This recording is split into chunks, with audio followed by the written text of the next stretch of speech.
안녕하세요. 오늘도 사연 살롱을 찾아주셔서 감사합니다. 현재 미국에서 가족과 함께 여행 중인 30대 여자예요. 여유를 갖고 여행하다 보니 아름다운 풍경들을 사진이나 영상으로 찍어 열심히 편집하며 기록으로 남기고 있네요. 불과 몇 개월 전만 해도 제 일상에서 이런 여유로움은 상상조차 할 수 없었던 것이었어요. 사람이란 참 가벼운 존재인 것 같네요. 몇 달 동안 호의호식하며 지내다 보니 한 3년 동안 제 삶에 닥쳤던 무시무시한 기억들이 다 잊혀지더라고요. 그러다가 여기 사연살롱의 사연들을 읽다 보니 저만큼 괴로운 결혼 생활을 했던 사람들이 많구나 하는 생각에 제 이야기도 공유해 봅니다. 저희 아버지는 젊은 시절 청소부로 일하셨어요. 요즘엔 환경미화원이라고 부르며 대우도 참 좋아졌죠. 하지만 제가 어릴 적만 해도 사회적인 인식이 좋지만은 않았던 것 같아요. 남들 보는 시선이 그러거나 말거나 엄마와 전 아빠를 영웅처럼 대접해드렸어요. 저도 아빠의 직업을 부끄러워하지 않았죠. 제가 고등학생이 되고 얼마 지나지 않아 이른 아침 연교시에 지각하지 않기 위해 친구들과 빠른 걸음으로 등교하고 있던 중 청소복장을 갖추고 도로 청소 중이던 아빠를 발견했어요. 전 반가운 마음에 달려가서 아빠와 거의 껴안듯 상봉했죠. 곁에 있던 친구들은 좀 꺼리더군요. 그 후로 전교에 혜정이네 아빠가 청소부래 라는 소문이 퍼졌어요. 저희 가족은 서울 잘 사는 동네에 있는 아주 허름한 빌라 투룸에 살았었거든요. 덕분에 학교 친구들의 부모님들은 대부분 돈 많은 사장님이거나 전문직이었죠. 대저택에 사는 친구들은 집에서 일하는 가사도우미만 5, 6명 되더라고요. 그런 친구들이 부모님이 청소부인 절 보고 신기했나 봐요. 전 그러려니 하고 집에서 저녁을 먹으며 부모님께 너스레를 떨었어요. 엄마, 아빠, 내가 청소부의 딸이라고 우리 학교에 소문이 쫙 났더라. 걔네한텐 그게 신기한 일인가 봐. 아무 생각 없이 내던진 저희 말에 아빠의 얼굴은 심각해지더군요. 뭐? 그것 가지고 혹시 우리 딸 놀림받는 거 아니야? 에이, 무슨. 전혀 그런 거 아니고 걔는 그냥 집에 파출부 열어두고 사는 애들이니까. 신기했나 봐. 난 상관 안 해, 아빠. 아이 참, 괜히 얘기 꺼냈네. 엄마와 아빠는 심각한 눈빛을 주고받더니 일주일 후 직업을 약간 바꾸셨다는 말씀을 하시더군요. 혜정아, 아빠랑 엄마가 같이 합심해서 청소업체를 운영하기로 했다. 할 줄 아는 분야가 이것뿐이라 어쩔 수 없구나. 그래도 이젠 어엿한 사장님이니 친구들한테 아빠 회사 사장이라고 말하렴. 엄마, 아빠, 괜히 저 때문에 더 고생하시는 거 아니에요? 사장 되면 신경 쓸 게 더 많아지잖아요. 초반엔 안정적이지도 않을 테고요. 엄마도 아빠 도와서 열심히 하면 빨리 자리 잡을 거야. 아빠가 워낙 자상한 성격이니 잘 알려주시겠지 뭐. 안 그래요, 여보? 우리 가족은 서로만 함께 있다면 세상 무슨 일이 닥쳐도 다 헤쳐나갈 수 있을 것만 같았어요. 그만큼 서로를 신뢰하고 응원해 주었죠. 청소업체를 차린 후 엄마 아빠는 매일 밤 11시까지 일하셨어요. 명절 빼고는 거의 연중무휴로 일하셨던 것 같아요. 젊은 시절 지방에서 각종 소소한 미인대회에서 우승까지 했던 절세 미인 울엄마의 얼굴도 서서히 늙어가더군요. 좀 안타까웠어요. 그토록 열과 성을 다해 일하시던 엄마 아빠를 보며 저도 공부를 더더욱 열심히 해야겠다고 다짐했어요. 하지만 평소에 열심히 해도 시험만 보면 덜덜 떠는 제 성격 탓인지 수능 점수는 그리 잘 나오지 않더군요. 결국 인서울엔 실패하고 수도권 대학 경영학과에 진학하게 되었죠. 대학교 졸업 후 바로 작은 제약회사 경영지원부에 취업이 되었어요.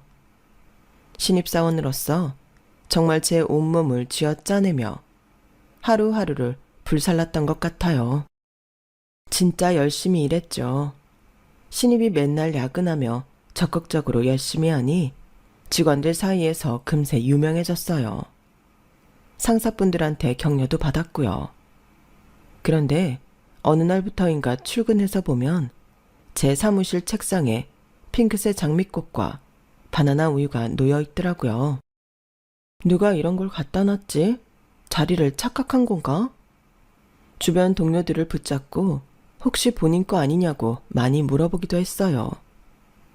신 과장님, 이 장미꽃하고 바나나 우유 혹시 과장님 거 아니에요? 하, 그게 왜 내 거겠어? 전혜정 씨 빼고 여기 사무실 사람들 그거 누가 줬는지 다 아는데. 진짜 몰라? 네? 정말 몰라요. 제발 좀 가르쳐 주시겠어요, 과장님? 누군가 매일 아침 이렇게 세팅해 놓은 것도 벌써 열흘째예요. 답답해 죽겠네요. 넙죽 받아먹기만 하는 것도 그렇고요. 근데 내가 이걸 좋아하는 걸 어찌 알고 준비해 놓은 거지? 참 신기하네요. 뭐가 신기해? 혜정 씨 저번 회사 워크숍 때 술 취해서 좋아하는 거 다 말했잖아. 그때 그걸 기억하는 사람이 있었나 보지. 아, 제가 그랬나요? 술 취해서 전혀 기억이 없네요. 하여튼 누구예요, 과장님? 얼른 말씀해 주세요. 궁금해 미치겠다고요. 꼭 비밀에 붙여달라고 했는데 물에 빠지면 입만 동동 뜨는 가벼운 입을 가진 나로서 못 참겠네. 3층 영업팀에 김도춘 대리 아냐. 혜정 씨에 대한 김 대리의 이글이글 불타는 눈빛을 아직도 모르고 있었단 말이야. 여기 사무실 사람들 다 아는데.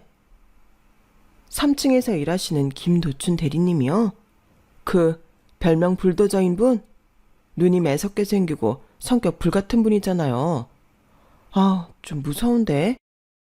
김 대리가 그런 성격을 지녔으니 제약회사 영업팀에서 발군의 성과를 이뤄내고 있는 거야. 그리고 눈이 좀 찢어진 인상이라 매서워 보이는 거고.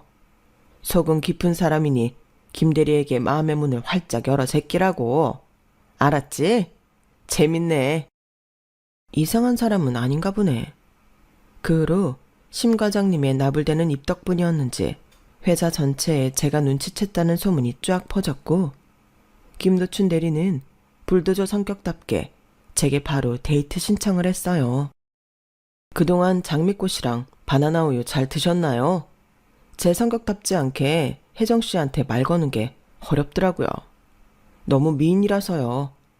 그래서 한동안 혜정 씨 좋아하는 걸로 준비해 놨던 거예요. 이제 손잡고 데이트하고 싶네요. 어때요? 아니, 바로 손잡고 데이트하고 싶다고요? 제 의사도 묻지 않으시고요? 재밌으시네요. 그래요. 까짓거 손잡고 회사 앞 국밥집이라도 가죠. 우린 너무 쉽게 연인이 되었어요. 그 사람의 순박함이 되게 좋았거든요. 행동파인 남친의 추진력으로 우린 연애 3개월 만에 결혼 얘기가 나왔어요. 제 나이 26이었네요. 남친은 딱 30이었고요. 결혼? 오빠, 우리 만난 지 100일도 안 됐는데 무슨 결혼이야? 게다가 난 이제 26, 한창 좋을 때라고. 벌써 결혼해서 아기 낳고 가정을 꾸리라고? 너무 일러. 한창 좋을 때니까 나랑 결혼해야지. 안 그래? 쇳불도 당김에 빼라고. 바로 식장부터 알아볼까? 아우, 무슨 식장이야. 그래, 그럼 알았어. 일단 양가에 말씀드리고 차례차례 인사드리고 천천히 진행하자고. 오케이? 콜. 각자 부모님께 말씀드리고 인사드릴 날짜 잡자고. 남친이나 저나 집에서 외동이었어요. 남친의 아버지는 몇 년 전 심장마비로 급사하셨다고 하더군요. 어머니 혼자 강남역 근처 빌딩 1층에서 삼겹살집을 운영하시고 계셨어요. 삼겹살집의 장사는 꽤 잘 됐지만 강남 한복판의 대형 빌딩이다 보니 월세가 상상을 초월하는 수준이라 남는 게 많지 않다고 하더군요. 그맘때쯤 저희 부모님 청소업체는 꽤 자리를 잡아가던 중이었어요. 특히 아빠와 같이 환경미화원을 하던 분을 영입해 실장이란 직함을 드리고 일을 맡겼는데 일을 아주 잘하신다고 아빠가 좋아하시더라고요. 수익이 꽤 좋으셨는지 저희 가족은 드디어 투룸빌라 전세에서 벗어나 서울 신축 24평 아파트를 구매할 수 있게 되었어요. 번쩍번쩍한 신축 아파트의 대리석 기둥이 어찌나 멋있던지 아파트 외벽을 한참 쓸어내리다가 집에 들어갔던 기억이 많네요. 의기양양하며 결혼 얘기를 꺼냈던 남친은 제게 사주를 좀 알려달라고 말하더군요. 응? 웬 사주? 태어난 시각이랑 음력생일 이런 거 말하는 거야? 나 태어나서 사주팔자 이런 거 한 번도 본 적 없는데. 어머님이 보시겠대? 우리 엄마가 절대적으로 신뢰하는 아주 용한 무당이 있는데 사주팔자만 넣으면 기가 막히게 다 맞춘다네.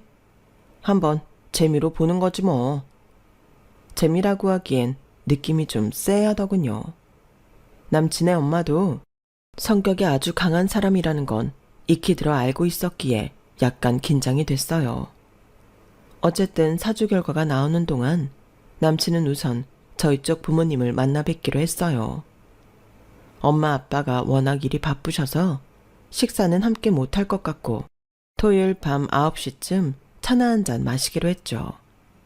정식 식사는 나중에 상견례 자리에서나 하자고요. 저와 남친은 살짝 긴장되는 마음으로 약속된 전통 찻집에서 같이 저희 부모님을 기다리고 있었어요. 그런데 약속 시간이 지나도 오지 않으시더라고요. 이상하네.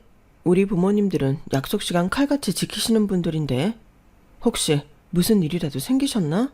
내가 한번 전화해 볼게. 저의 말이 끝나기가 무섭게 엄마로부터 전화가 오더군요. 혜정아, 놀라지 말고 들어. 엄마랑 아빠가 신호등을 건너는데 반대편에서 웬 음주운전 차량이 아빠를 치고 달아나 버렸어. 뭐? 교통사고가 났다고? 그것도 뺑소니? 어디야 엄마? 아빠는 괜찮아? 지금 상황이 어떤 거야? 대체 이게 무슨 일이야? 아빠가 차에 치여서 붕 떠서 날아가 버렸어. 엄만 뺑소니차가 가까스로 비껴가서 다친 데 없는데 아빠는 크게 다쳤어. 어떡하니 혜정아? 아빠 불쌍해서. 지금 응급실인데 의사들이 다 붙어서 난리쳐도 의식이 안 돌아오고 도저히 안 될 것 같아. 우리 이제 어떡해. 아니, 도저히 안 될 것 같다는 게 무슨 말이야 엄마? 아빠가 돌아가시기라도 한단 말이야? 말도 안 돼. 지금 어느 병원인 거야? 내가 당장 갈게. 아빠는 그렇게 교통사고로 한순간에 저 세상으로 떠나버리시고 말았어요. 늘 곁에 있던 가족이었는데 어떻게 하루아침에 못 보게 될 수 있는지 너무 비현실적이었어요. 절망스러웠죠. 아빠의 장례식을 치르는 동안 남친이 큰 힘이 돼주었어요. 외동딸인 저도 장례를 치른 경험이 없다 보니 허둥대기 일쑤였거든요. 하지만 남친은 몇 년 전에 아버지 상을 치러받기에 모든 절차를 척척 해내더라고요. 정말 믿음직스러웠어요. 저희 엄마도 그런 면에서 남친을 참 좋게 보시더군요. 아들 같다고 하시면서 말이죠. 장례식장에 아빠가 많이 아끼던 직원인 김 실장님께서 부조금을 무려 100만 원이나 해주고 가셨어요. 꺼이꺼이 누구보다 슬프게 우시면서 우리 가족을 위로해주고 가셨죠. 김 실장님, 일단 혜정이 아빠가 갑자기 이렇게 됐으니 딱 일주일만 우리 회사 운영해주시고 그 다음부턴 제가 가서 잘 이끌어 나갈게요. 부탁 좀 드려요. 아우 사모님, 암요. 그러고 말고요. 제가 일주일간 매끄럽게 일 처리하고 있을 테니 아무 걱정 마시고 마음 추스르다 나오십시오. 저만 믿으세요. 김 실장이란 분을 처음 뵀지만 그렇게 말씀해 주시니 신뢰가 가고 고맙더군요. 그런데 일주일 후 그 사람에 대한 신뢰는 산산조각 나버렸죠. 그 김 실장이란 작자가 우리 아빠가 피땀 흘려 일군 회사의 모든 돈을 다 쓸어가 버린 거예요. 현금화할 수 있는 것들은 모조리 현금으로 바꾸어 이미 필리핀으로 도망갔다더군요. 심지어 계약돼 있던 수많은 고객사들과 직원들한테까지도 사기쳐서 돈을 뜯어갔어요. 그 채무 부담은 싹 다 우리 엄마한테 돌려놓고 말이죠. 더 소름 돋았던 건 이 모든 사기 작업이 우리 아빠 살아생전부터 진행되어 오던 것이라는 점이었어요. 진짜 무섭더군요. 인간에 대한 신뢰가 와장창 무너지는 순간이었어요. 아휴, 딸아, 우리 이제 어떡하니? 다 망해버렸다. 지금 채무자들이 사무실 와서 깽판 부리고 있어. 그 김 실장이란 작자가 대체 언제부터 우리 부부한테 사기쳐 먹으려던 건지 감도 안 잡힌다. 내 팔자야. 여보, 나도 하늘로 데려가 줘. 여기선 도저히 못 살겠어. 세상이 무섭고 또 무섭구나, 혜정아. 엄마까지 가버리면 난 진짜 고아나 다름없어. 말도 안 되는 상황이긴 하지만 우리 가족은 늘 똘똘 뭉쳐 해결해 왔잖아. 우리 과거나 미래 일은 생각도 하지 말자고요. 지금 눈앞에 닥친 현실에서 해야 할 일을 하나씩 쳐내다 보면 길이 보일 거예요. 그냥 당장 뭘 어떻게 해야 할지만 현실적으로 보자, 엄마. 응? 저까지 무너져 내리면 진짜 엄마와 전 아무것도 할 수 없는 패닉 상태에 빠져버릴 것 같았어요. 제가 정신을 다잡고 엄마를 굳건히 지탱해드려야 했죠.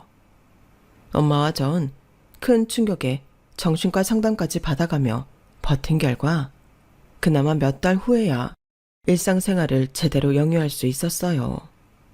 그때마다 강한 성격의 남친이 큰 버팀목이 되어주었어요. 흔들리지 않는 나무처럼 옆에 있어주면서 전문가까지 대동하여 우리 아빠 회사 채무도 어느 정도 정리해 주더군요. 물론 그 사기꾼 때문에 우리 엄마에게 돌아온 빚을 많이 갚아야 했지만 남친 덕분에 빚의 금액이 확 줄었기에 우리 모녀는 남친에게 많이 고마워했죠. 고맙네, 김서방. 어차피 우리 혜정이랑 결혼할 사이니 네, 미리 김서방이라고 불러도 되겠지? 그럼요, 장모님. 저희 결혼한 거나 다름없죠. 며칠 후에 저희 엄마 만나고 상견례까지 하게 되면 바로 혼인신고하고 식 올릴 겁니다. 행복하게 잘 살 테니 아무 걱정 마세요. 이렇게 듬직할 수가. 혜정아, 남편감 하나 기막힌 사람을 데려왔구나. 김서방, 어머님께 얼른 인사드리고 상견례 날짜 잡아라. 우리 집 사정이 갑자기 이렇게 되어 사돈분께서 탐탁치 않으시면 어쩌나 걱정이 되네. 아버지의 갑작스런 죽음 이후 가까스로 몸과 마음을 어느 정도 추스린 엄마는 일을 시작하셨어요. 밑바닥부터 다시 시작한다는 자세로 강남 빌딩을 돌아다니며 화장실을 전문적으로 청소하는 팀에 들어가 일을 시작하셨죠. 솔직히 고되고 더럽기도 한 일이기에 전 말렸어요. 제 월급의 일부를 용돈으로 드릴 테니 그냥 집에서 쉬시라고 말씀드렸죠. 하지만 엄마는 제 도움을 완강히 거부하시고는 계속 일을 하시더군요. 조금이라도 돈을 벌 수 있다는 생각에 뿌듯해 하셨어요. 그래도 사돈이 이런 본인의 상황을 알면 싫어하실 거라고 걱정을 많이 하시더군요. 저도 살짝 걱정이 되긴 했지만 일단 엄마를 안심시켜 드렸죠. 에이, 엄마, 직업에 귀천이 어딨어. 설마 도춘 씨 어머님이 그렇게 안 좋게 생각하시겠어? 염려 마세요. 일단 상견례 전에 내가 먼저 가서 잘 인사드릴 테니. 하지만 설마가 사람 잡더군요. 남친의 엄마한테 인사드리러 갔던 날 첫마디를 아직도 잊지 못하겠더라고요. 너희 엄마가 강남 빌딩 돌아다니며 화장실 청소하고 다닌다고? 너 아빠랑 하던 회사 다 말아먹고 너 아빠는 몇 달 전에 뺑소니 차이치어 그 자리에서 갔고 말이야. 맞니? 전 귀를 의심했어요. 다 맞는 말이긴 한데 어찌 저리 쌍스럽게 말을 할 수 있는 건지. 남친 엄마의 말재주가 참으로 놀랍더군요. 아, 네. 맞긴 맞습니다만 어머님, 초면에 너무 말씀을 막 하시네요. 몇 달 전에 아버지 잃고 마음의 상처가 아직 깊습니다. 직설적인 분이란 건 익히들아 알고 있지만 말씀을 좀 순화시켜서 해주세요. 네가 뭔데 순화하라 말아야. 그리고 너 내가 네 사주 다 봤어. 니네 아빠가 왜 죽었는 줄 알아? 네 사주가 바로 곁에 있는 사람 다 잡아먹을 사주란다. 너 때문에 죽은 거라고 네 아빠. 네 사주가 네 아빠를 잡아먹은 거야. 네? 뭐라고요? 아니 어머님, 어디서 사기꾼 무당 말만 듣고 막말이세요. 제가 아빠를 잡아먹다뇨. 그런 끔찍한 말을 아무렇지 않게 해요? 한마디 더 해줄까? 나 우리 아들 너한테 못 줘. 귀한 우리 아들 너한테 장가 보냈다가 우리 아들까지 잡아먹히면 어쩌냐? 이 결혼 반대다. 아들아, 어디서 타망한 집의 딸을 며느리로 데리고 오냐? 세상에 여자가 그렇게 없더냐? 잘난 우리 아들이 왜 저런 가난뱅이 여자한테 장가를 들어? 쟤네 아빠가 빚도 엄청 실이 남기고 죽었다며. 결혼하면 그 빚을 너도 같이 갚아야 할 거 아냐? 안 돼. 절대 안 돼. 결사 반대다. 옆에 있던 남친이 같이 언성을 높이더군요. 아니, 엄마, 보자마자 이게 웬 심한 말이야. 혜정이한테 무슨 억하심정이라도 졌어요? 대체 왜 이래? 엄마 성격도 불같지만 내 성격도 똑같은 거 알지? 나 엄마가 아무리 반대해도 혜정이랑 결혼할 거야. 자기야, 나가자. 혼인신고하러 가자고. 야, 아들아, 무슨 혼인신고냐? 너 얘랑 결혼하면 네 인생 다 망한다. 쟤한테 잡아먹힌다고. 결혼 절대 안 돼. 남친은 제 손을 획 낚아채고는 본인 엄마를 뒤로 한 채 식당을 나갔어요. 전 너무 놀란 나머지 온몸이 사시나무 떨리듯 떨리더군요. 분한 탓에 눈물도 주룩주룩 흘렀고요. 나 이 결혼 못해.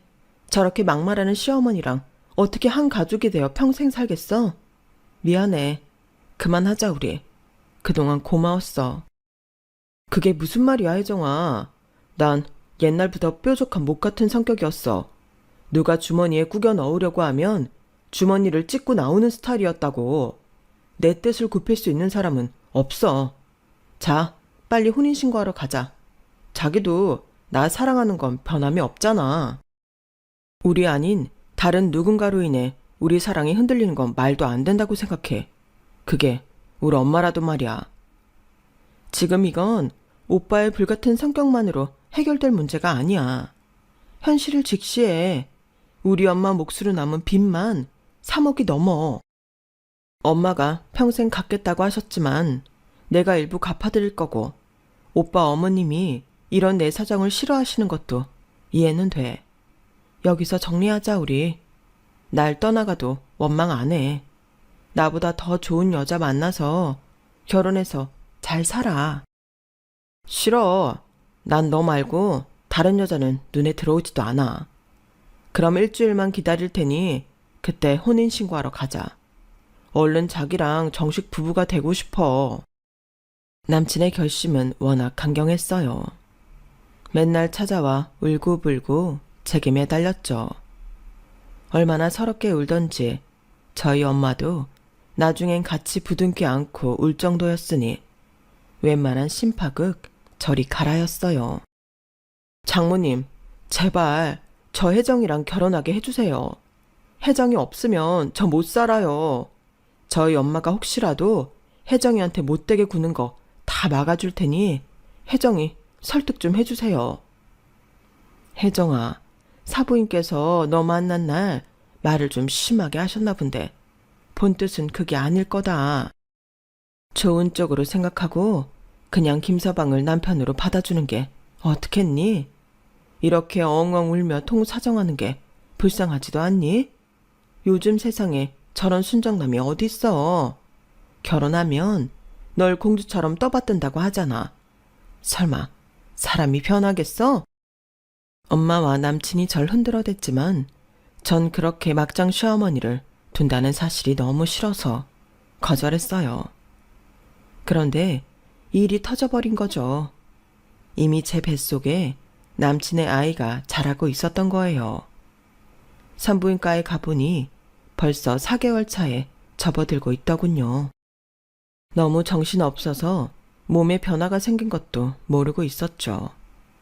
이렇게 된 마당에 전 그냥 운명인가 보다 하고 생각했어요. 남친의 프로포즈를 받아들였죠. 우린 곧바로 혼인신고를 했고 엄마 집 근처에 작은 평수 빌라 반전세를 얻어 살았어요.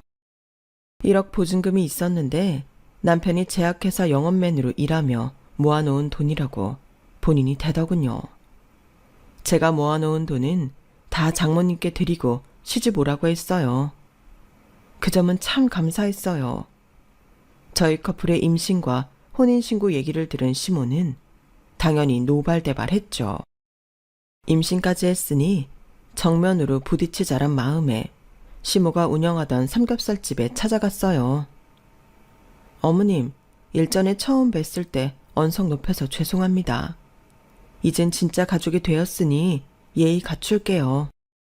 어머님 손녀딸이 제 뱃속에서 자라고 있기도 하고요. 아, 내 팔자야.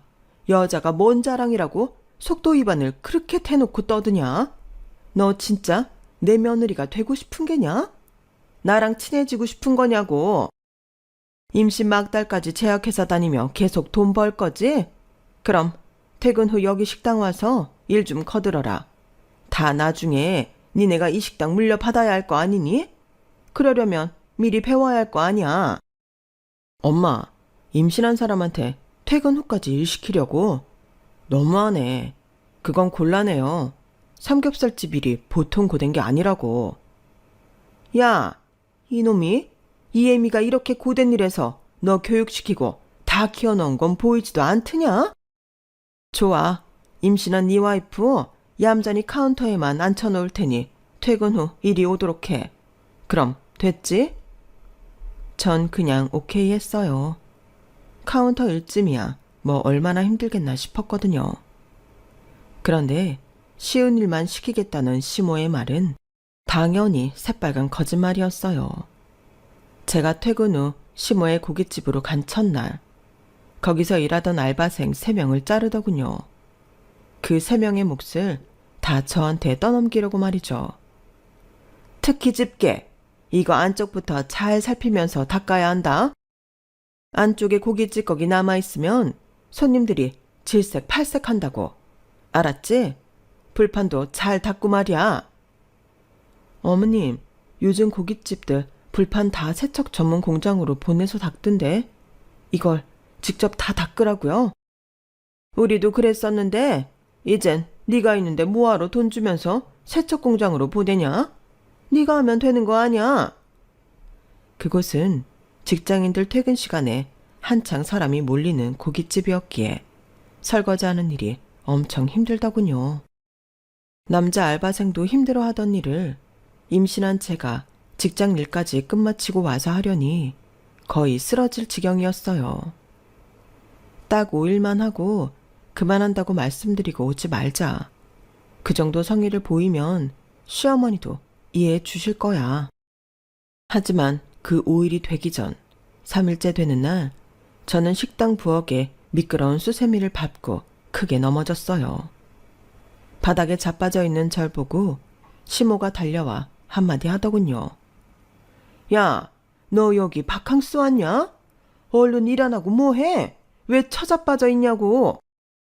어머님, 저 임신한 몸으로 크게 넘어진 거 보시면서도 그렇게 말씀하세요. 제가 여기 고깃집에서 일하려고 도춘 씨랑 결혼한 줄 아세요?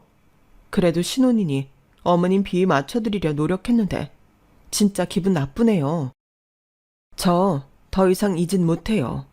퇴근까지 하고 와서 천근만근인 몸으로 불판 닦는 일 도저히 못하겠다고요.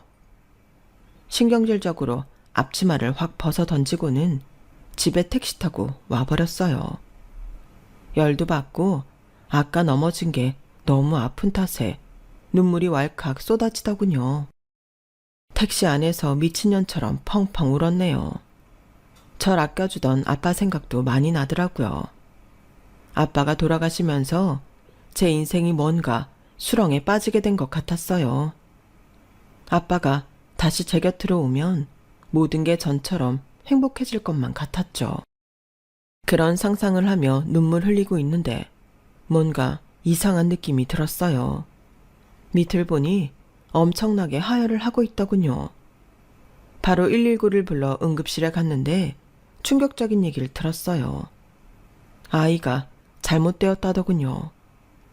몸은 피곤했어도 내 안에 아이가 자라고 있다는 생각에 사랑스럽고 귀엽기도 해서 마냥 행복했는데 그 아기마저 없어지다뇨. 세상은 제게 끝없는 시련만 퍼부는 것 같았어요. 1, 2년 사이에 이렇게 많은 좌절을 한꺼번에 경험하긴 처음이었죠. 밤늦은 시간까지 제약회사 영업일을 하던 남편이 뒤늦게 응급실로 뛰쳐 들어왔어요. 어떻게 된 거야? 우리 아기는? 우리 딸 어떻게 됐어, 혜정아? 유산대 때 바로 소파 수술 들어가야 한대. 어떻게 우리 애기? 그러게 엄마 삼겹살 집 일 나가지 말라고 했잖아. 우리 엄마 성격 그렇게 호락호락한 사람 아니야. 어쨌든 내가 미안해. 대신 사과할게. 지금 아무 생각하기 싫어. 갑자기 저 세상으로 가버린 우리 애기만 불쌍할 따름이야. 아, 가여운 우리 딸. 전 출혈이 너무 심했어서 소파 수술로 2일 정도는 입원을 해야 했어요. 살짝 어지러웠지만 저 혼자 있을 수 있었기에 남편은 회사 보내고 병실에 누워 있었죠. 가장 싼 입원실인 6인실에 커튼 치고 누워 있는데 갑자기 누가 커튼을 확 열어 젖히더군요. 네가 나 때문에 애 떨어졌다고 우리 아들한테 징징댔냐? 왜 우리 아들이 나한테 전화해서 노발대발하냐? 너 내가 말했지? 네 사주가 곁에 있는 사람 잡아먹을 사주팔자라고. 거봐, 네 새끼 네가 잡아먹은 거야. 그럼 다음 차례는 우리 아들인 거냐? 아, 무셔라. 지금 어머님 불난집에 기름 부어요? 기껏 며느리 입원한 데 와서 지금 이게 뭐 하는 행패예요? 여기 6인실 환자들 꽉 차 있는 거 안 보여요? 교양이란 게 있으시다면 당장 나가주세요. 여기서 언성 높이기 싫네요. 지 사주팔자 부끄러운 건 아나 보지? 하! 정말 얼마나 재수없던지요. 속에서 천불이 났지만 스트레스 받아봐야 나만 손해라는 생각에 앞으로 저 할매와 최대한 떨어져 지내야지 라고 몇 번이고 되뇌었네요. 퇴원 후에도 전 돈을 벌어야 했기에 쉼없이 회사를 계속 다녔어요. 몸과 마음이 너덜너덜해진 저는 위안을 받고자 가까운 곳에 사는 친정엄마를 찾아갔죠. 우리 딸내미 왔구나. 아휴, 엄마가 허리를 삐끗해서 일어나질 못한다. 이해해 주렴. 뭐라고? 이렇게 제대로 움직이지도 못하고 보일러도 안 켜고 계속 누워있는 거야? 일도 못 나갔겠네, 엄마. 음식도 제대로 못 챙겨 먹고 진작 나한테 연락을 하지 그랬어. 하긴 전화했어도 내가 병원에 있어서 못 왔겠구나. 에휴, 엄마나 나나 몸이 성칠 않네. 혜정아, 네가 왜 병원에 있었어? 무슨 일 있었던 거야? 어디 아프니?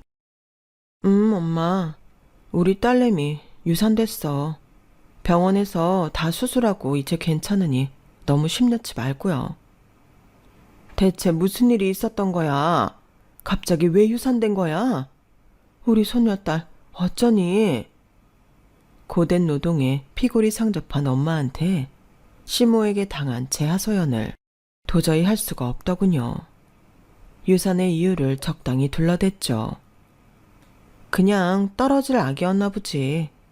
엄마 태어난 아기도 아닌데 너무 신경 쓰지 말자고. 임신은 또 하면 되니깐. 아, 이렇게 안 좋은 상황에 너한테 부탁할 말은 아니다만 혜정아, 혹시 한 30만 원만 빌려줄 수 있을까? 생활비도 하고 병원도 다니며 치료를 좀 할까 해서. 엄마, 30만 원도 없어요? 내가 지금 100만 원 엄마 계좌로 이체할게요. 아, 우리 엄마 왜 이렇게 불쌍하게 살아?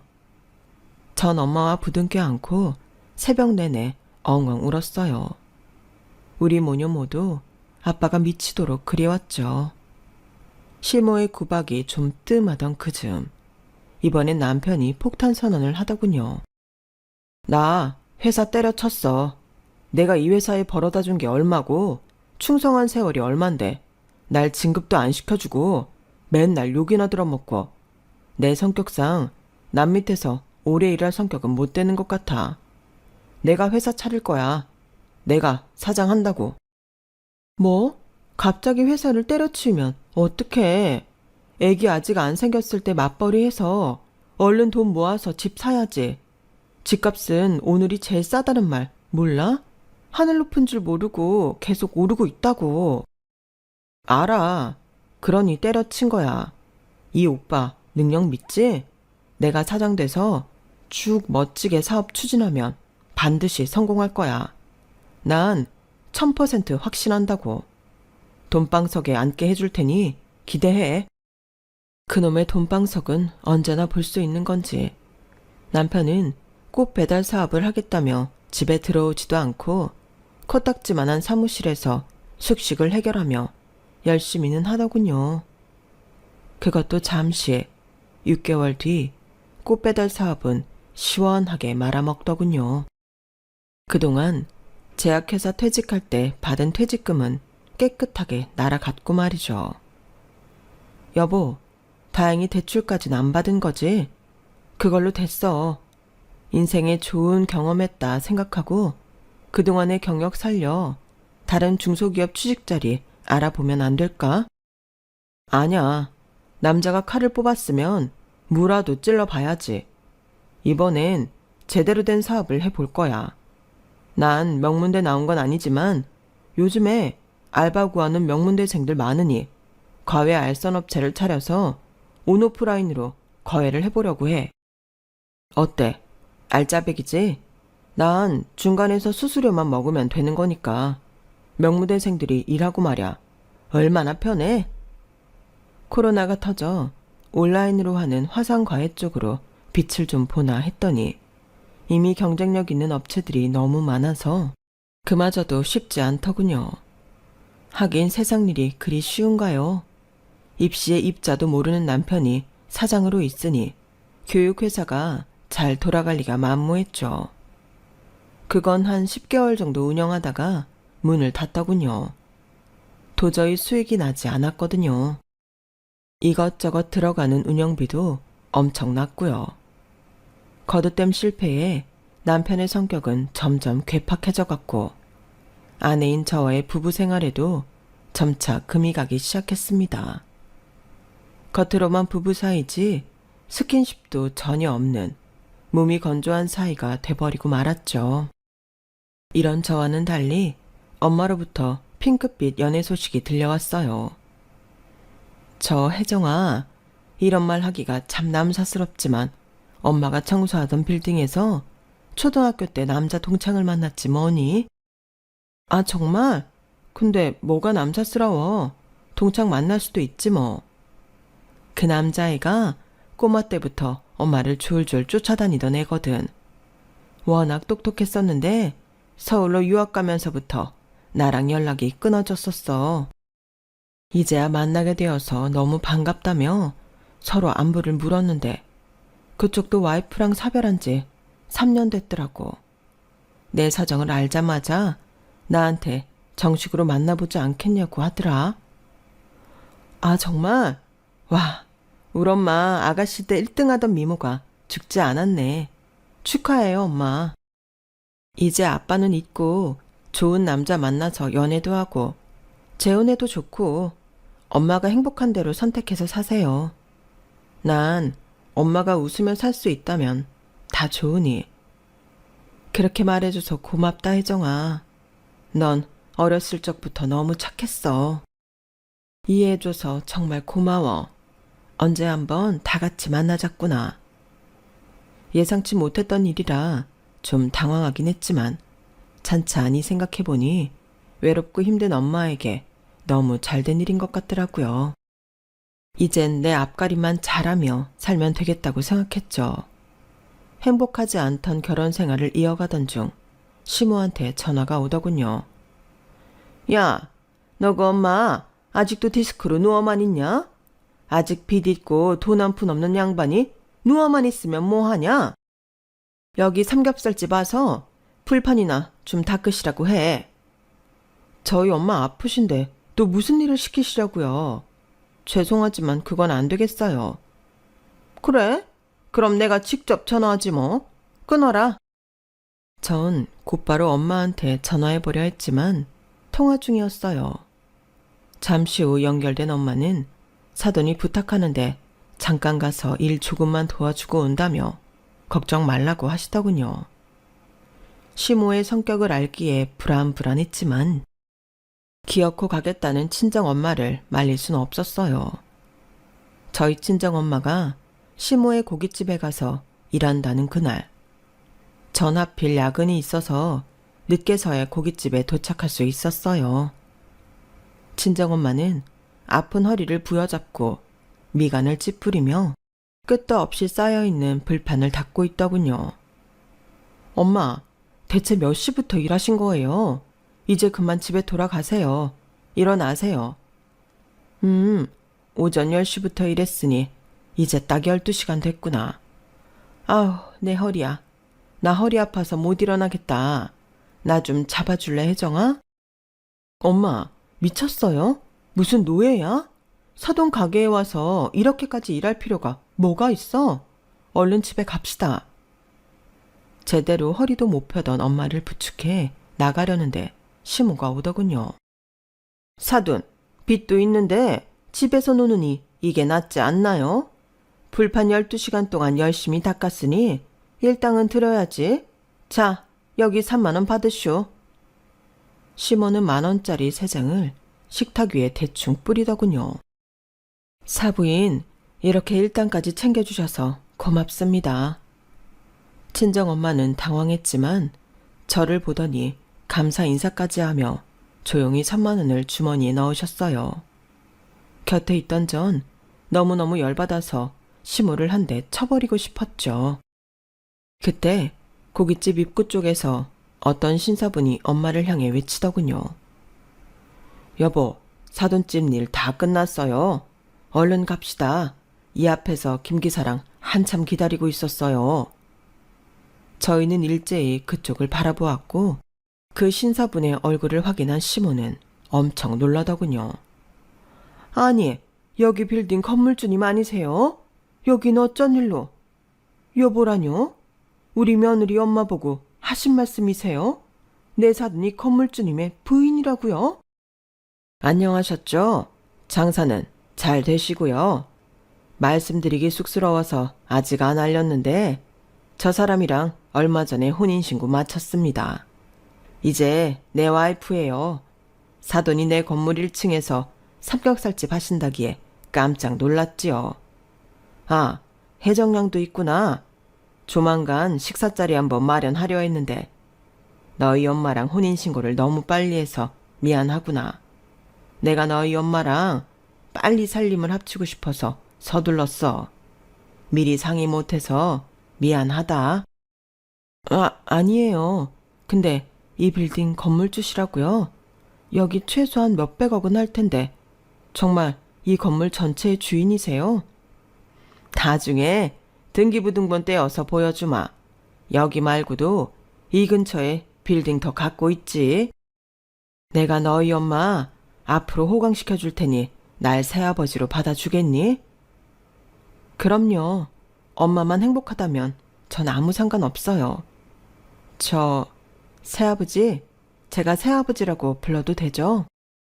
이제 내 시어머니도 아닌 이 고깃집 주인 아줌마가 우리 엄마를 오늘 12시간이나 부려먹고 딸랑 3만 원 던져주네요. 이게 말이나 되나요? 아니, 야, 며느리야. 갑자기 내가 시어머니가 아니라니. 너 정신이 어떻게 된 거냐? 그리고 일당이라도 쳐준 게 어디냐? 가족끼리 그것도 공짜로 못 해줘? 나 더 이상 이 집 며느리 안 할 거니까 함부로 말 놓지 마세요. 당장 이혼할 테니 더 이상 막말 짓거리지 말라고요. 뭐? 내 아들이랑 이혼하겠다고? 갑자기 왜 이래 며느리야? 돈 많은 새아버지 얻었다고 나랑 내 아들을 이렇게 내치겠다는 거냐? 새아버지한테 콩고물 좀 얻어서 나랑 네 남편 사업자금에 좀 보태줘야 하지 않겠니? 웃기는 소리 하고 앉았네. 나 당신 아들이랑 완전 쇼윈도 부부라고. 알아? 당신 아들한테 정 떨어진 이유 중엔 당신 목도 엄청 컸고 말야. 맘 같아선 새아버지한테 부탁드려 당장 이 건물에서 내쫓고 싶지만 일단은 새아버지께 당신의 만행을 상세히 밝힐 테니 그리 알아두라고. 아니, 사부인이 무슨 만행을 저질렀다고 그러니? 그리고 김서방이랑 이혼한다고? 혜정아, 갑자기 왜 이래? 엄마, 갑작스러운 거 아니야. 나 유산됐던 것도 다 저 아줌마가 식당에서 엄청나게 일 시켜 먹어서 그런 거고. 처음부터 나한테 가족 잡아먹는 사준이 거지 같은 집안이니 하며 저주를 퍼부었다고. 뭐라고? 아니 사부인, 그게 사실이에요? 우리가 비록 돈은 없어도 착하고 성실하게 살아온 사람들이에요. 우리 애가 무슨 잘못이 있다고 그렇게 구박을 하셨나요? 일련의 소동을 옆에서 지켜보던 새아버지가 상황을 파악하시고는 한 말씀 하셨어요. 여보, 자기가 돈이 없긴 왜 없어? 나랑 재혼했는데. 이제 당신도 이런 일 하지 말어. 저렇게 사이코패스 같은 사람이랑 뭐하러 엮여? 혜정이도 저런 시댁에서 한시라도 빨리 탈출시키는 게 낫지. 당장 이혼시키자고. 어이, 이보쇼. 여기 삼겹살집 계약도 끝나가는 걸로 알고 있는데 재계약 안 할 테니 당장 방 빼쇼. 알았어? 내 비서가 알아서 처리할 테니 혹여라도 나한테 연락해서 징징대는 일 없도록 하고. 아니, 건물주님, 주인님, 이게 무슨 청천벽력 같은 소리십니까? 장사의 위치가 얼마나 중요한데요. 여기가 얼마나 장사 잘 되는 위치인데 방 빼라고 하시나요? 예, 건물주 새아버지께 다시 한 번만 부탁드려서 우리 계속 장사할 수 있게 해주면 안 될까? 한 번만 부탁한다. 응? 우리 아들을 봐서라도 말이야. 응? 대개 아들이랑 사이 안 좋은지 오래됐다니까? 애 없는 게 천만다행이지. 아, 엄마, 새아버지, 여기서 빨리 나가요. 더 이상 이 여자랑 같은 공간에서 숨 쉬는 것도 싫으네요. 저희 세 명은 서둘러 건물 밖으로 나왔어요. 건물 앞엔 최소 몇 억은 해보이는 검정색 고급 외제차가 대기하고 있더군요. 운전기사분과 함께 말이죠. 새아버지와 저희 모녀는 밤 늦게까지 참 많은 대화를 나누었어요. 서로 피곤한 것도 모르고 말이죠. 전화기를 무음으로 해놓고 있어서 몰랐는데 자기 전에 보니 남편으로부터 엄청난 메시지 폭탄과 전화가 와 있더군요. 대충 확인해 보니 미안하다, 한 번만 용서해달라, 우리 엄마 고깃집에서 내쫓지 말아달라, 우리 모자를 걷어달라 등등 온갖 징징대는 소리였죠. 전 딱 한마디 카톡 보내고 잠들었어요. 이혼 절차는 변호사를 통해서만. 그 후 새아버지는 전 시모가 운영하던 고깃집 계약이 끝나자 가차없이 내보내고 다른 고깃집을 들였어요. 전 변호사를 통해 모든 이혼 절차를 끝냈고 새아버지의 요청으로 회사도 관뒀어요. 모든 상황을 리프레쉬하는 의미로 장기 미국 여행을 권하셔서 엄마와 새아버지와 함께 미국으로 떠나와서 아직 미국에서 여행 중이에요. 확실히 글로 써내려가니 뭔가 마음속이 다 정리되는 듯한 기분이 듭니다. 제 사연을 들으시며 같이 공감해 주셔서 정말 감사드려요. 여러분은 인생에서 부디 이런 인간들이랑 상종하지 않으시길 바랍니다. 항상 건강하시고 행복하세요. 여러분, 사연 댓글에 응원과 현명한 조언 부탁드려요. 좋아요와 구독은 저에게 큰 힘이 됩니다. 오늘도 좋은 일 가득하세요.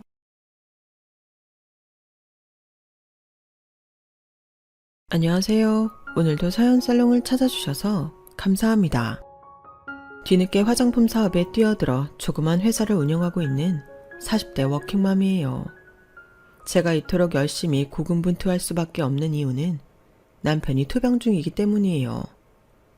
아직 초등학생인 딸과 친정 아버지까지 함께 살고 있기에 더더욱 힘낼 수밖에 없죠. 이렇게 말씀드리니 제 생활이 너무 궁핍해 보이나요? 딱히 그렇진 않아요. 몇 년 전에 제 개인적으로는 한 번도 본 적 없는 돈을 갖게 되며 나름 벼락부자가 되었거든요. 그 돈을 미천 삼아 화장품 사업을 시작했고 점점 자리 잡아가네요. 이제 적어도 돈 걱정은 안 하고 살 수 있어 참 다행이랍니다. 한 40년 동안은 하루 벌어 하루 먹고 사는 하루살이 인생이었거든요. 이렇게 사연을 보낼 결심을 하며 제 인생 전체를 돌이켜보니 참 롤러코스터 같은 인생이었어요.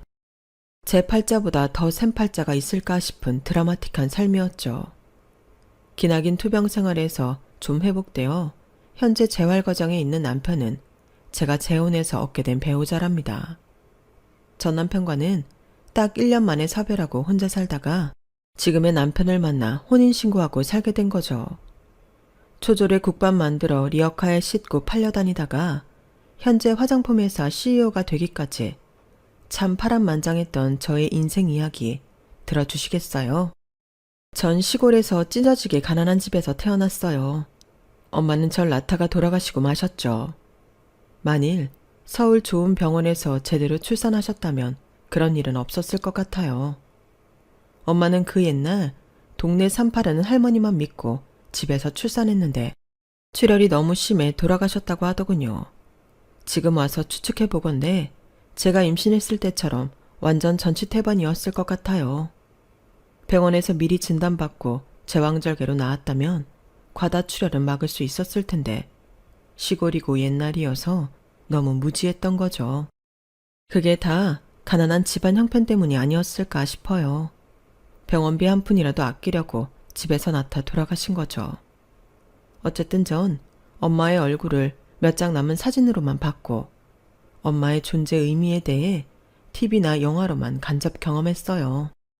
다행인지 불행인지 힘들 때 엄마가 보고 싶거나 그럴 수가 없더라고요.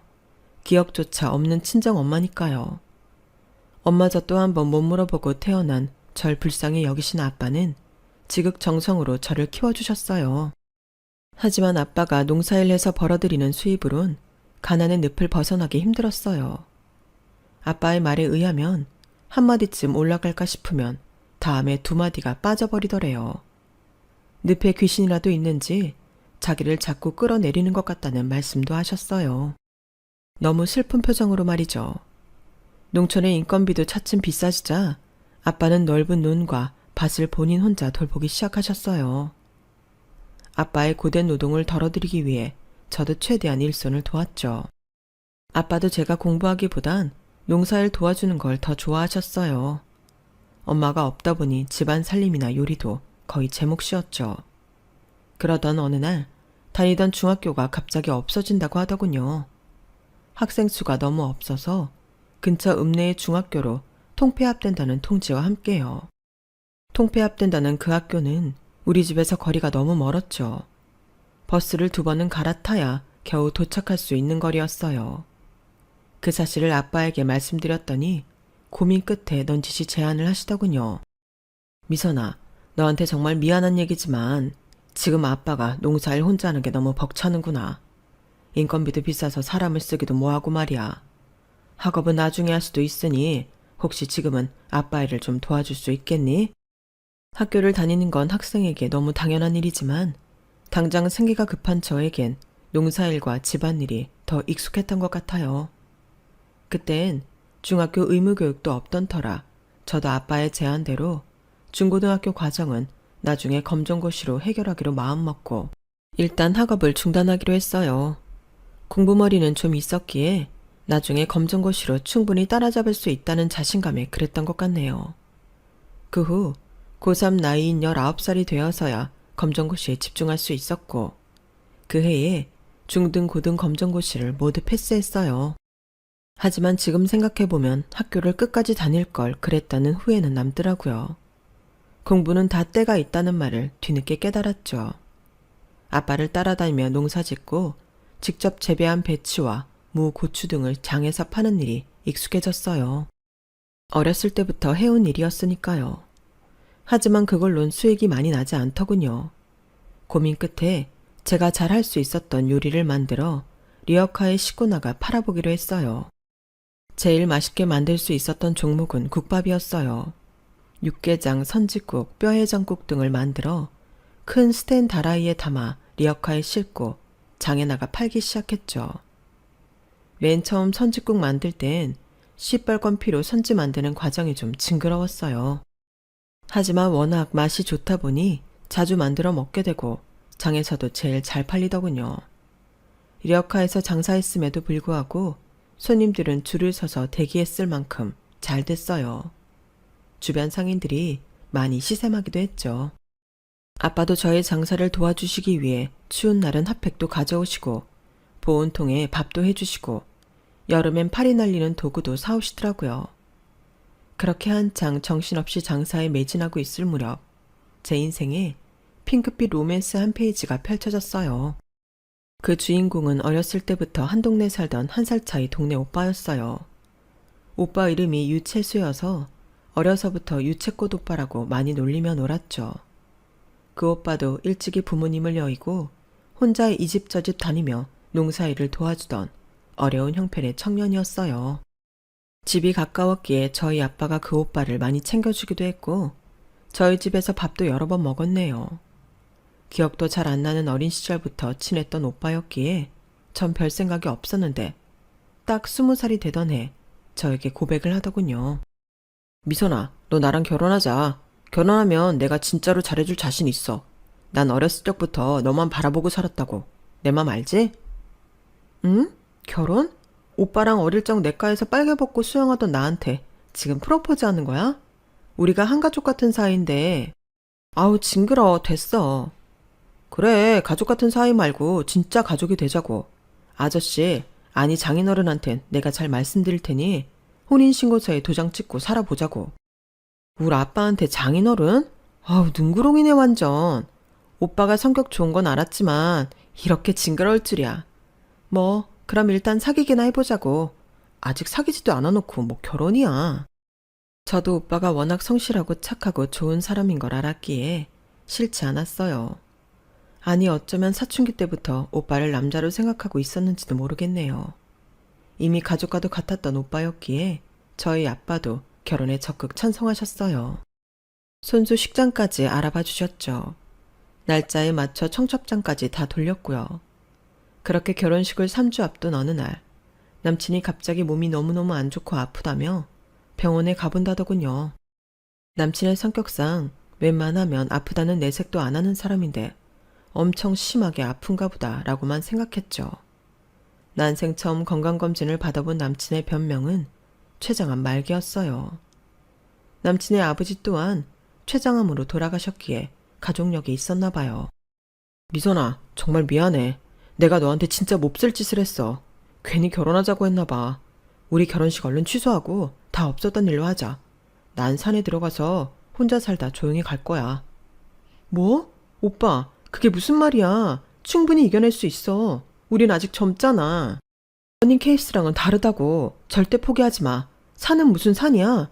바로 병원 입원해서 뭐든 끝까지 해보자고. 아니야, 괜한 돈 쓰기 싫어. 그럴 돈도 없고. 차디찬 병원에서 죽긴 싫어. 그럼 그냥 집에서 조용히 있을게. 앞으로 나 찾아오지 마. 넌 너대로 살다가 좋은 남자 만나서 결혼해.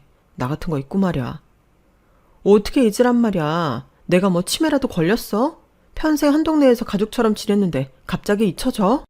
오빠, 우리 예정대로 결혼식 올리자. 그러고 나서 죽든지 말든지 마음대로 하라고. 안 돼. 절대 안 돼. 난 몇 개월밖에 안 남은 시한부야. 미래가 없는 내가 네 발목을 잡으면 되겠니? 장인어른께도 말씀드려서 결혼식이고 뭐고 다 취소해줘. 남친도 고집이 셌지만 저도 한 고집하는 성격이었기에 아빠한테 사실대로 다 말씀드리고 결혼식을 강행했어요. 아빠는 당연히 노발대발하셨죠. 너 미쳤니? 아무리 채수 상황이 안타까워도 그렇지.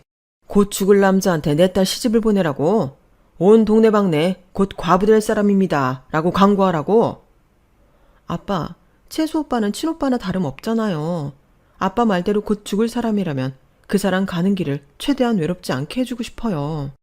얼마나 불쌍해요.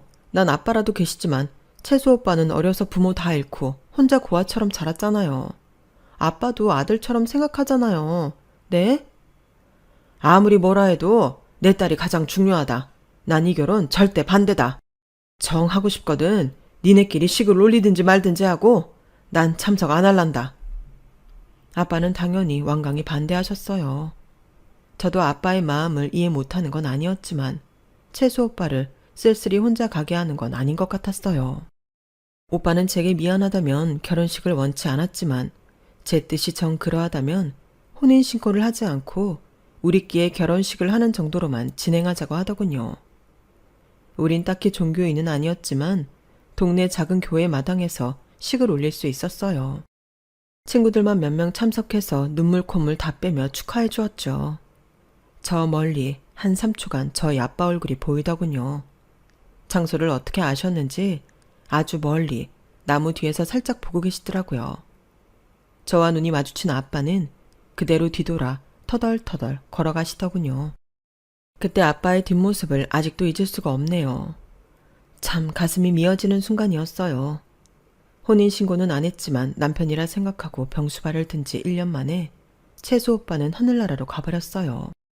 장례식도 아주 간단히 치르고 채수 오빠와 살던 빈집에 와서는 펑펑 울었네요. 우리 아빠도 엄마 돌아가셨을 때 이렇게 마음이 아팠겠지 라는 생각도 들었고요. 들판에 잡초처럼 자랐던 전 한 일주일 정도 시리에 빠져있다가 툭툭 털고 일어나야만 했어요. 당장 제 앞가림을 해야 했으니까요. 다시 아빠와 살던 집에 들어와 국밥을 끓여 리어카에 싣고 장에 나가 팔기 시작했죠. 요리는 참 잘했던 제 손맛 덕분인지 손님들은 또 북적이더군요. 시장에서 제 리어카 앞에만 사람들이 몰려드니 가게 상인들 중 예전처럼 절 시샘하는 사람도 생겨났어요. 한 일주일 정도 1층 한의원 앞에서 장사를 했는데 손님들로 시끌벅적한 게 싫었는지 한의원 측에서 웬 청년이 나와 말을 걸더군요. 그나마 예의 바르게 말이죠.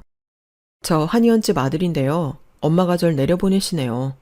참 이런 말씀 죄송하지만 여기서 좀 떨어진 곳에서 장사하실 수 없겠냐고 전해달라는데 성업 중인데 죄송합니다. 알겠습니다. 여기 손님들 주문만 다 받고 저쪽으로 리어카 끌고 가서 장사할게요. 한의원 영업에 방해됐나 봐요. 죄송합니다. 죄송은요 무슨. 저희가 죄송스럽죠. 제가 이번에 여기 도청 공무원 됐는데 부모님이 이런 거 제재해야 하는 거 아니냐고 성하시길래 한번 나와봤어요. 근데 뭐 여기 노점상이 한두 군데도 아닌데요. 자유롭게 영업하셔도 될 것 같네요. 그렇게 말씀해 주시니 고맙습니다. 제가 국밥하느라 정신이 없어서요. 암튼 곧 이동할게요. 천천히 움직이셔도 되죠 뭐. 이것도 인연인데 저 전화번호 하나만 받아도 될까요? 나중에 국밥 좀 대량 주문하려고요. 아주 먹음직스럽게 보이네요. 전 좀 짜증이 나더라고요. 한창 장시간이라 손님 받기에 바빠 죽겠는데 전화번호를 달라니 그 남자를 일단 옆에 세워놓고 계속 장사를 했습니다. 그 남자는 눈치가 있는 건지 없는 건지 집요하게 제 전화번호를 요구하더군요. 제가 장사하느라 바빠서 그런데 그럼 옆에서 같이 포장 좀 해주시겠어요? 국밥 퍼다가 용기에 담고 봉지 묶으시면 돼요. 네 알겠습니다. 제가 도울 수 있으면 좋죠. 실없는 웃음을 연달아 내뱉는 그의 얼굴을 그제서야 자세히 보니 하회탈같이 좋은 인상이긴 하더군요. 손님들이 좀 뜸해질 시간이 되자 그 남자에게 고맙다는 말과 함께 전화번호를 알려주었어요.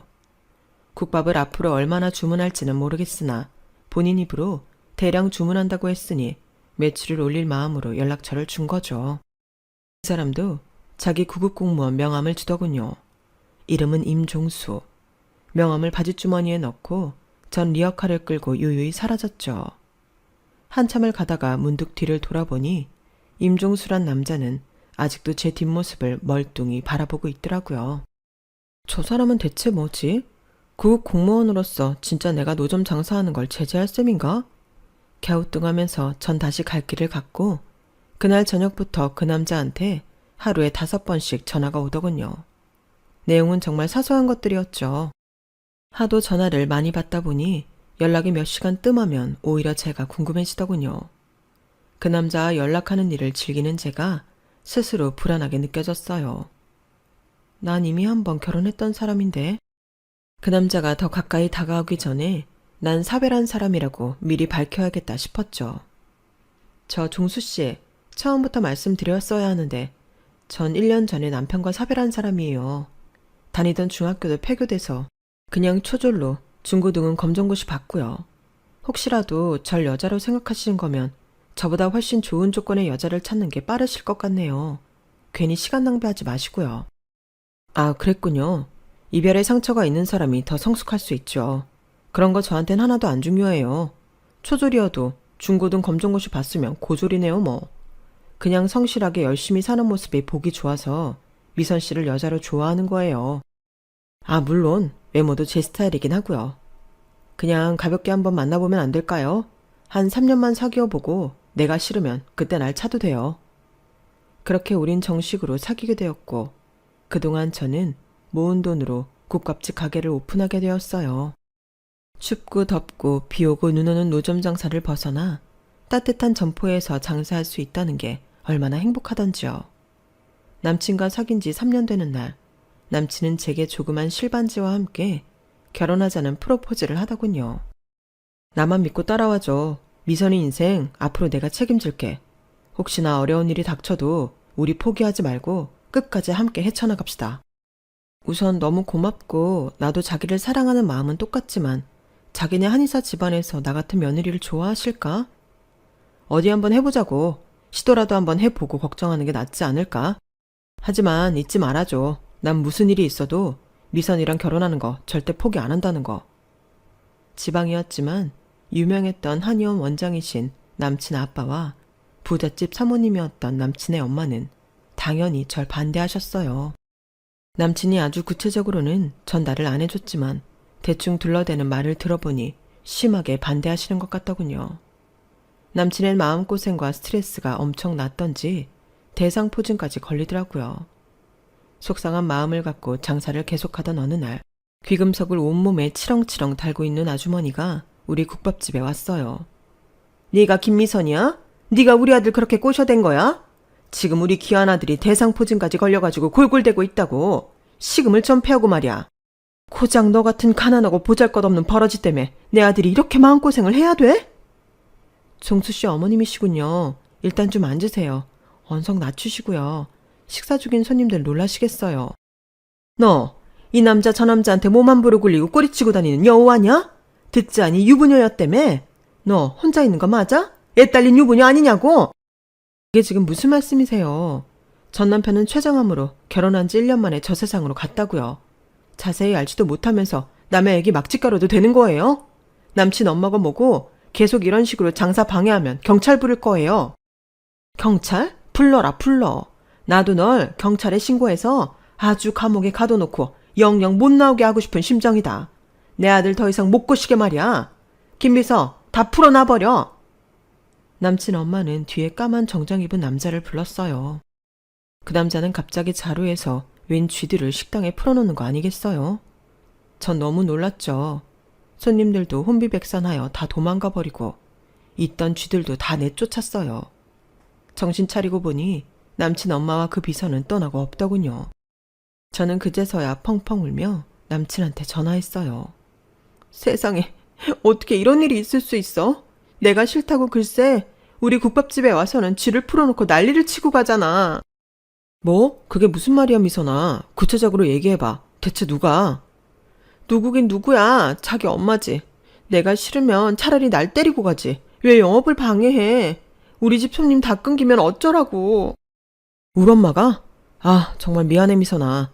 내가 당장 거기로 갈게. 기다려. 달래주러 온 남친한테 당장 당신 엄마 경찰로 고소하겠다고 으름장을 놨지만 실제로 그렇게 하지 못하겠더군요. 대상포진으로 골골대는 남친이 무릎 꿇고 싹싹 빌었기 때문이죠.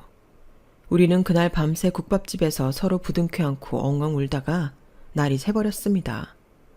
제발 헤어지잔 말은 하지 말아달라는 남친의 신신당부와 함께 말이죠.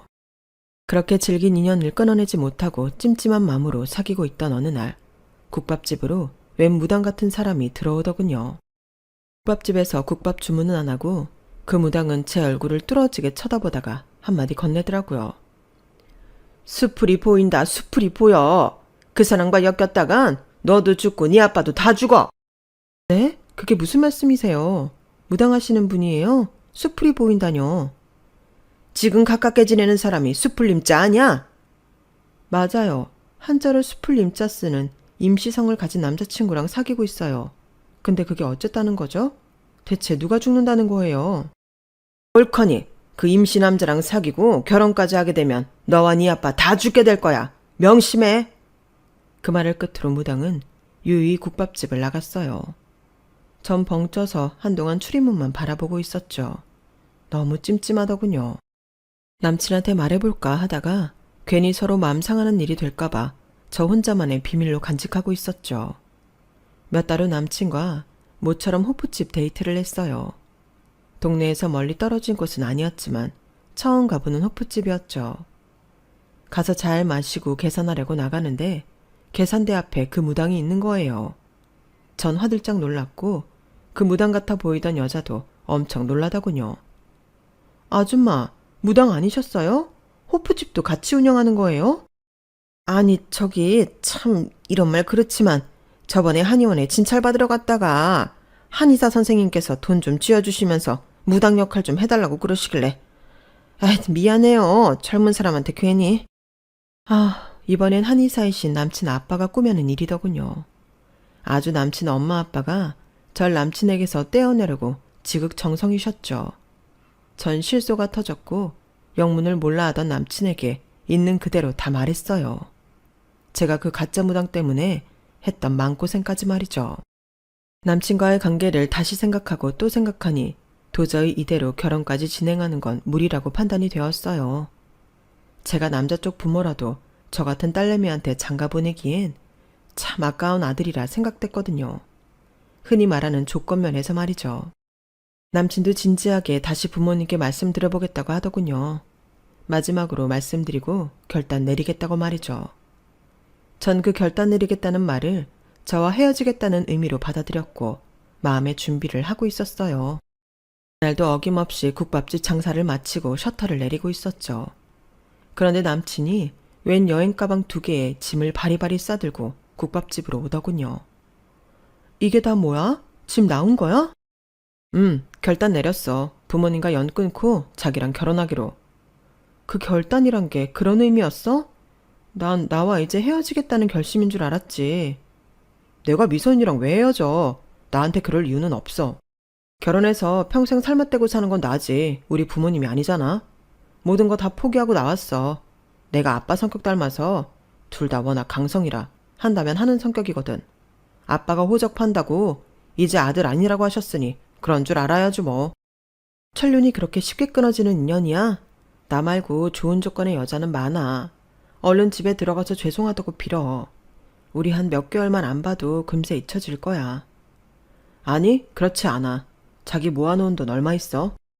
나? 한 5천 정도 있어. 가게 보증금이랑 인테리어 때문에 5천 정도만 남았네. 근데 왜? 난 부끄럽지만 공무원 월급이 박봉이라 2천 정도 모았어. 우리 둘이 합쳐 7천이니 얼른 혼인신고하고 부부 대출 받아서 한 1억짜리 투룸 빌라라도 사자. 거기서 신혼 시작하면 되잖아. 벌써 그런 계획까지 짜온 거야? 내가 이 상태론 편히 결혼 생활 못할 것 같아서 그러니 다시 생각해 자기야. 응? 난 괜찮아. 날 떠나도 좋아. 좋긴 뭐가 좋아. 됐고 가게에 창고방 하나 있지? 우선 거기서 살게. 내일 말끔하게 하고 장인어른 뵙고 인사드리자. 신혼집은 천천히 찾고 말야. 아참, 혼인신고는 내일 당장 하자. 그의 머릿속엔 계획이 다 짜여 있었고 남친이 하자는 대로 전 졸졸 따라다니며 우리의 신혼은 시작되었어요. 친정아빠는 사돈이 반대한다는 사실에 마음 아파하면서도 사위감 하나는 무척 마음에 들어 하셨죠. 진짜 아들처럼 참 예뻐하셨어요. 우리 임사해 주려고 내가 시마니들한테 부탁해서 산삼한 뿌리 캐왔어. 얼른 들게나. 그냥 물에 씻어서 뿌리채 먹어버려. 그게 최고라네. 아니 아버님, 이 귀한 산삼을 엄청 비쌌을 텐데 왜 저한테 이걸 주세요? 아버님 드세요. 전 젊으니 괜찮습니다. 아냐, 내 이 시골집이며 논이며 밭이며 다 팔아서 자네한테 바치고 싶을 만큼 너무 고마워 그래. 못난 애비 때문에 고생만 한 내 딸을 걷어줘서 진짜 감사하네. 미선이 낳다가 저 세상으로 가버린 미선이 엄마도 하늘에서 우리 사유 보면 얼마나 기뻐할지 눈에 선하구만. 전 친정아빠가 우는 모습을 태어나서 처음 봤어요. 그토록 씩씩하고 한없이 다정하던 아빠가 사위 앞에서 기쁨의 눈물을 흘리다니 저도 덩달아 울음이 터져버렸어요. 우린 혼인신고 후 결혼식을 생략하고 그 돈으로 제주도 신혼여행을 떠났어요. 거기서 허니문 베이비가 생겼고 뱃속에 우리 딸 덕분에 더없이 행복한 나날을 보내고 있었죠. 우리 쪽 식구들이 이렇게 행복에 취해 있을 무렵 시부모님께서 중국으로 이민을 가신다는 소식을 들었어요. 하나뿐인 아들을 끔찍이 여겼던 시모는 남편과의 인연을 끊지 못하고 가끔 연락을 주고받던 모양이었어요. 갑자기 웬 중국 이민이야? 원래 생각하고 계시던 거였어? 우리 아빠가 한의사이니 본토에 가서 제대로 배우면서 의술을 펼치고 싶다는 생각을 많이 가지셨었지. 이제 한국에서 돈을 벌 만큼 벌었으니 노년에는 본인의 원래 꿈을 이루고 싶으셨나 봐. 자기 많이 아쉽겠다. 어머님도 많이 섭섭하실 테고. 이제 내놓은 자식인걸. 아빠는 워낙 매몰찬 성격이라 날 평생 안 보실 테고 엄마는 가끔 외동아들인 날 그리워하시겠지. 남편은 얼른 이 대화를 마무리하고는 자리를 떠나더군요. 그의 얼굴에서 슬픔이 엿보였어요. 다 제 탓인 것만 같아 미안했죠. 남편은 아주 유복하게 자랐지만 특이하게 매우 검소하더군요. 하지만 딱 한 가지, 본인 취미인 오토바이에는 열과 성을 다했죠. 위험하다고 타지 말라고 했지만 유일하게 오토바이 타는 것에 대해선 남편과 협상이 안 되더군요. 그날은 우리 식구끼리 조촐하게 우리 딸 생일 파티를 해주려던 참이었어요. 남편은 우리 식구끼리의 파티지만 그래도 분위기를 내기 위해 한 15분 거리의 펜시점에서 파티용품을 사오겠다며 오토바이를 타고 나갔죠. 친정아빠와 우리 딸 미라 그리고 전 분주히 준비를 하며 남편을 기다렸어요. 그런데 남편은 1시간이 지나도 오지 않더군요. 전화를 해봐도 받지 않았어요. 얼마 후 남편에게서 전화가 오더군요. 자기야, 왜 이렇게 늦게 와? 지금 어디야? 미라랑 아빠 기다리시는데? 저 경찰입니다. 임종수 씨 와이프 되십니까? 오토바이와 덤프트럭이 충돌했어요. 남편분이 지금 위급한 상태이니 보호자께서 당장 와주셔야겠습니다. 순간 보이스피싱인가? 사기 전화인가? 별별 생각이 다 들었어요. 심장이 철렁 내려앉으면서 눈앞이 하얘지더군요. 떨리는 목소리와 손을 부여잡고 친정아빠에게 자초지종을 설명했어요. 내가 미라 보고 있을 테니 넌 빨리 임서방 있는 병원으로 가봐. 택시 잡아서 얼른. 딸을 친정아빠한테 맡기고 응급실에 가봤더니 남편은 이미 수술에 들어가 있는 상태더군요. 남편은 그로부터 4개월여 중환자실에 있었고 병원 측에서는 더 이상 나아질 기미가 보이지 않는다며 퇴원해서 집이나 일반 병원에서 간호하는 것을 권했어요. 일반 병원은 입원비가 너무 비쌌기에 전 집에서 간호하는 것을 택했죠. 건강했던 남편은 금방이라도 일어날 것 같았기 때문이었어요. 하지만 남편은 식물인간 상태로 무려 7년을 누워 있었어요. 그동안 우리 딸은 커서 초등학교에 다니고 있었죠. 남편은 의식도 온전치 못했고 겨우 움직일 수 있는 건 약간 좌우로 고개 돌리는 것뿐이었어요. 누군가는 지나가는 말로 반시체인 남편, 이제 그만 포기하라는 사람도 있었어요.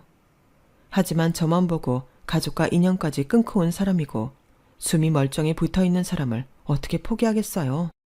친정 아빠와 둘이 번갈아가며 지극정성으로 돌봤죠. 행여 욕창 생길까봐 몸도 계속 돌려 눕혀주고 매일 온몸을 닦아주며 열과 성을 다했습니다. 그런데 이상하게도 남편은 안방 천장의 방 한 구석에만 계속 응시했어요. 그곳을 바라볼 때의 눈빛은 잠시나마 의식이 정상인 사람 같아 보였죠. 국밥집은 알바생을 써서라도 처음 몇 년간 운영했어요. 하지만 주인인 제가 남편의 간병을 이유로 자꾸 자리를 비우니 어느 순간 팔이 날리는 가게가 돼버리더군요. 가게 월세도 못 낼 처지에 놓이자 국밥집을 폐업하기에 이르렀죠. 이젠 정말 장애인 수당과 친정아빠가 조금씩 보태주시는 용돈으로 딸과 함께 생활해야 했어요. 기약 없이 누워있는 식물인간 남편과 이제 겨우 초등학생인 딸내미를 보니 참 앞이 막막하더군요.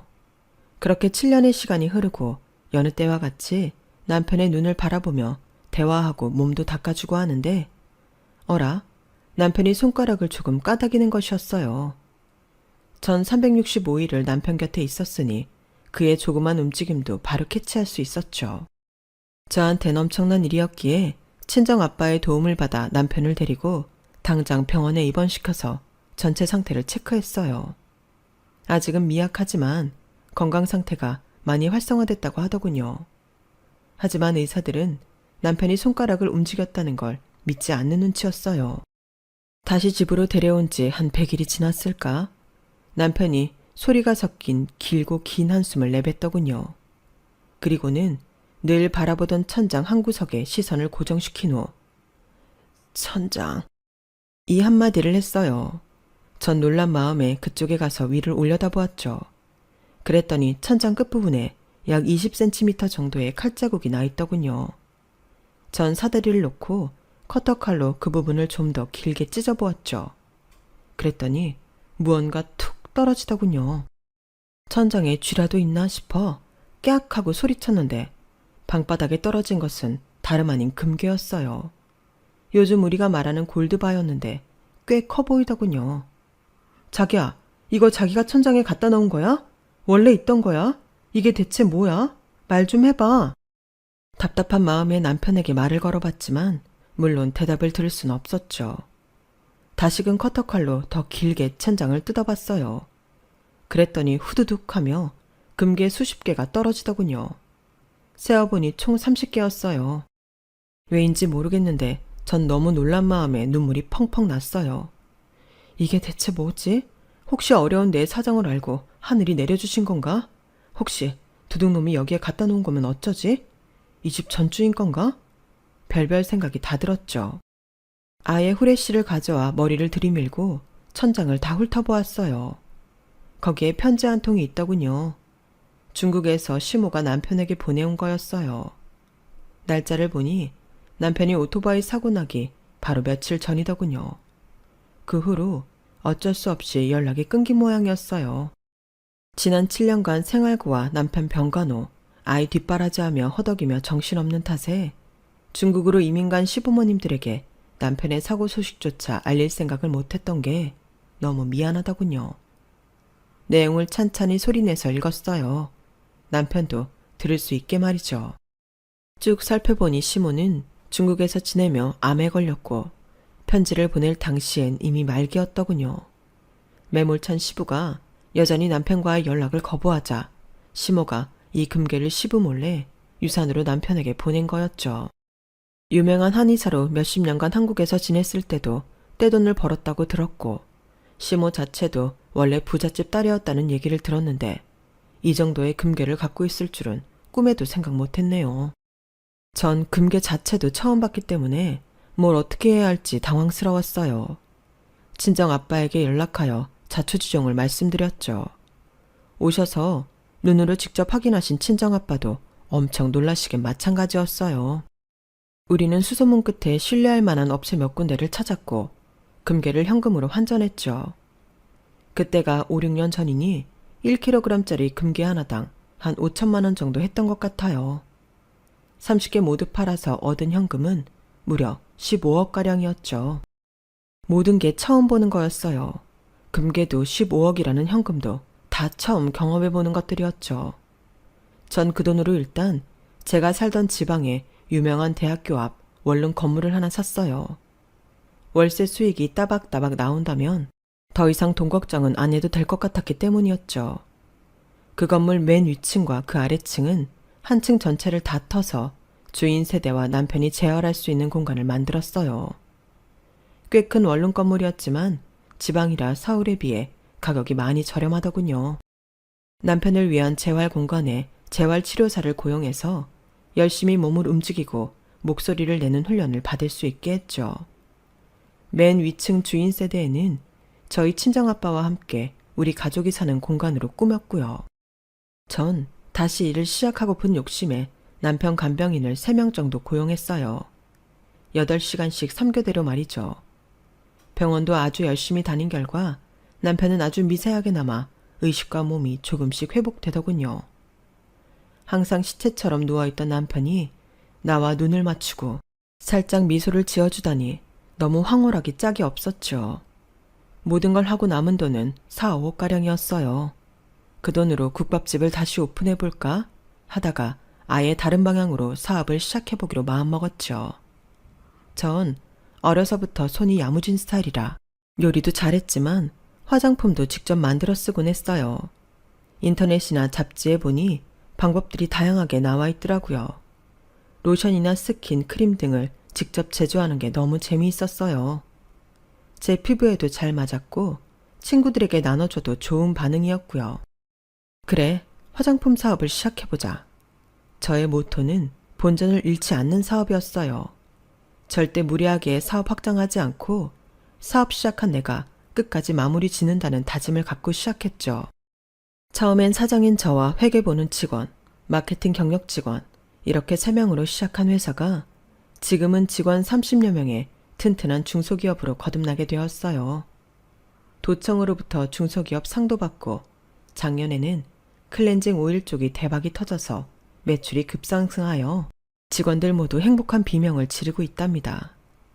사장인 저는 지금 이 모든 상황이 행복하고 감사할 따름입니다.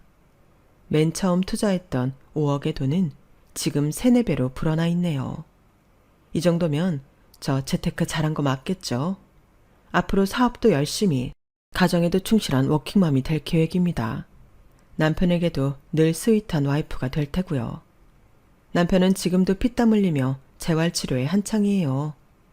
7년을 누워있던 사람이 조금이나마 움직이고 있다는 게 참으로 기적 같네요. 하늘이 주신 이 기회를 놓치지 않고 잘 활용하여 평생 행복하게 살아갈 생각입니다. 지금까지 롤러코스터 같던 제 인생 이야기를 들어주셔서 감사합니다. 들어주신 모든 분의 삶에도 좋은 기운들이 가득하길 바랍니다. 여러분, 사연 댓글에 응원과 현명한 조언 부탁드려요. 좋아요와 구독은 저에게 큰 힘이 됩니다. 오늘도 좋은 일 가득하세요.